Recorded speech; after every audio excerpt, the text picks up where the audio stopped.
Hey guys, this is another Echo chainsaw video I wanted to put together about how to reset the chainsaw at the end of a day of cutting. And I have here two CS400s, and I've really enjoyed this medium-sized chainsaw for cutting trees that have a diameter of maybe as much as 20 inches. I can use this 18-inch saw and pretty safely cut those trees down.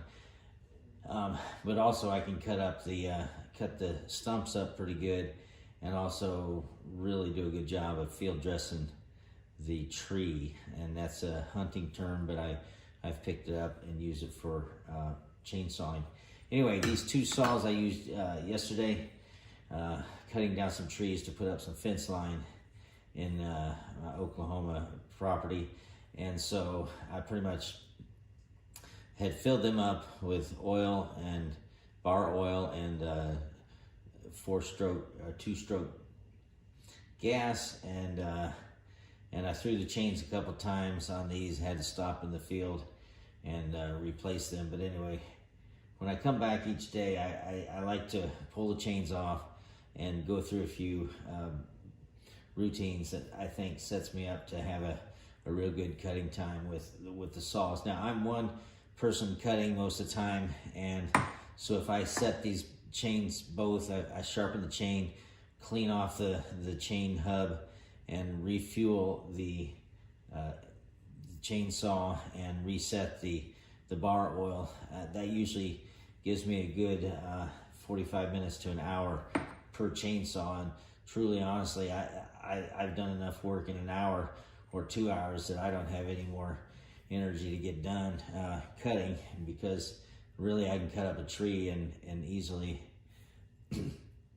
all told, in an hour's time. So that's 2 trees, and that's enough for a day. Anyway, so let me just take these apart. Notice how I carry the chainsaws around, and I have 2 of them. I just kind of put them like that so that I can carry both of them, and I put them in my tractor loader. So I'm going to take these apart real quick.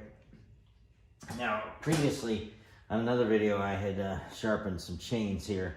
So I've found a couple lessons on chains. One is that tearing up chains is probably more expensive than I would like it to be. And it's probably something that this cost me probably as much with chainsawing as possible, besides the chainsaw itself. So I had this on lock, and what I want to do is, first of all, the chain is this one's tightened up, but it needs to come off and get reset. But I want to find out if this chain is actually working any good. And it's pretty tight pulling it when I'm just pulling it loose. So I'm going to loosen the chain a little bit.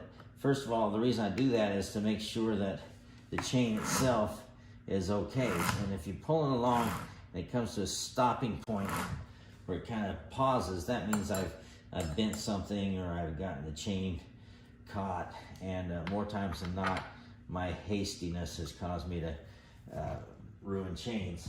So I've loosened the chain a little bit with the screw here. I need to loosen the bolts a little bit, the nuts, to make sure the chain can loosen up. And I must have tightened this out in the field, reset it, and I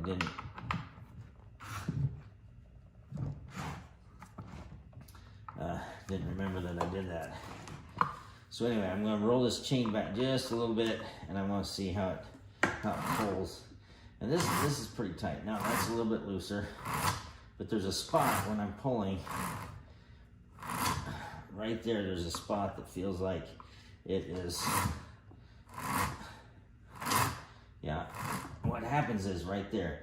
What happens is when the part that I might have bent, slightly damaged, when it gets to this side of the chain, the bar, or this side of the bar, it makes it hard to pull. And this is a reason that this chain might have seen its better days. Okay, yeah, I'm gonna pull this one off and set it in damaged or maybe not usable chain pile. You can buy these sets of Oregon chains, 2 per pack, for just over $20 on Amazon, and so that's one of the things I do. So what I'm going to do is I'm going to take this chain off. I'm going to clean off, show you kind of my routine for resetting the chainsaw, and this gives me a good session of cutting, getting reset in the shop or in the garage. Makes it much better. It makes me ready to go when I get out to the field. So I've loosened the bar tension screw. I'm just going to take off the chainsaw cover. What I do is I have a toothbrush, and I usually just I want to clean it up a little bit. So I want to clean around the chain brake link, and I want to clean off sawdust that has accumulated, and then I want to just clean off a little bit in here. And toothbrush really works well to do this. I usually tap it on the floor, and I have a shop vac next to me that I use to clean it up with. So I usually pull the shield off, clean it up real quick, and then I set it aside. Now the bar itself, I'm going to move the bar back and pull this chain off. And I think this chain, there's a place I broke a tooth at least, I think, or maybe last time I was out, maybe not yesterday, but the time before there was a tooth I think I broke.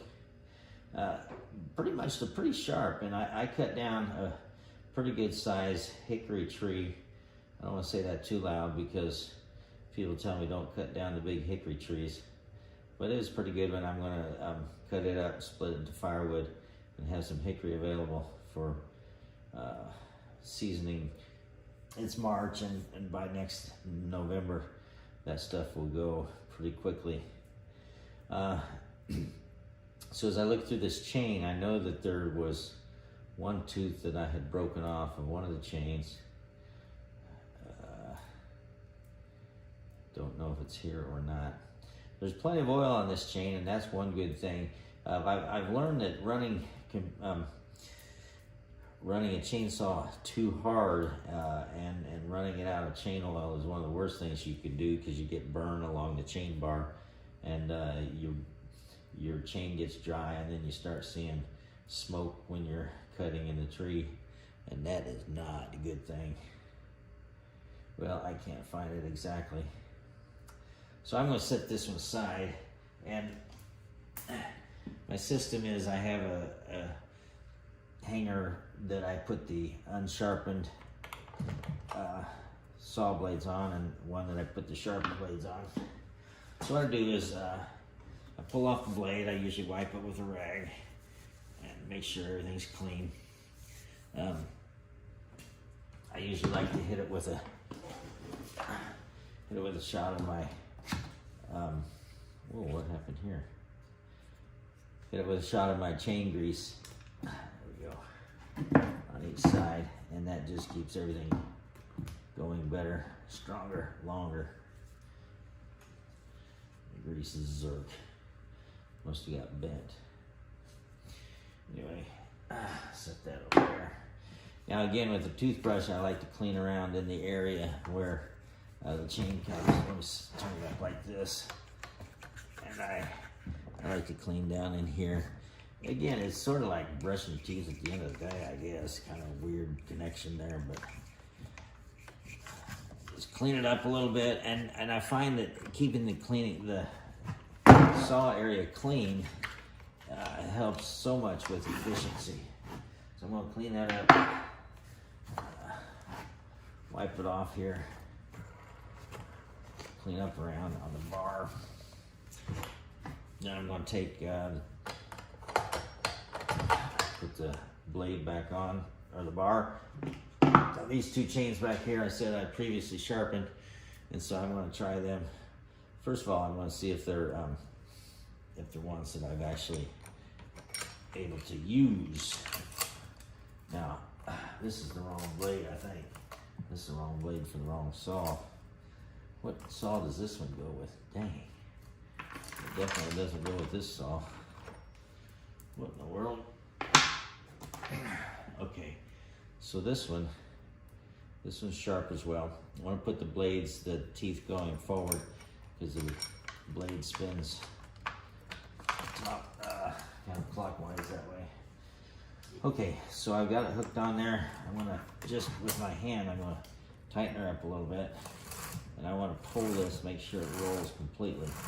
So this chain rolls freely all the way around. I know it's loose down here, but I just want to make sure that happens before I put everything back. Now I've backed off the tightening screw a little bit, so I'm gonna reestablish that. I'm gonna put the bolts back on. The Echo has two 1/2 inch nuts. I called them bolts a minute ago. They are nuts. We'll tighten those down a little bit, and then I will show you my 2 or 3 step process in tightening up the chain. Earlier I've had trouble in the field with the chains jumping off these Echo 400s, and that mainly is because I've had them a little bit too loose when I go out into the field. So I like to put the nuts on to where I can just see the bolt coming out the top, and still the case cover is pretty loose and the chain is pretty loose, and I pull the chain, which means the chain is freely going. So now I'm going to tighten up the tension nut or screw, and it's pretty loose there. Okay, now it's tightening, and so I get it a little bit tight. Now I'm going to tighten these down a little bit more so I get a little better adjustment.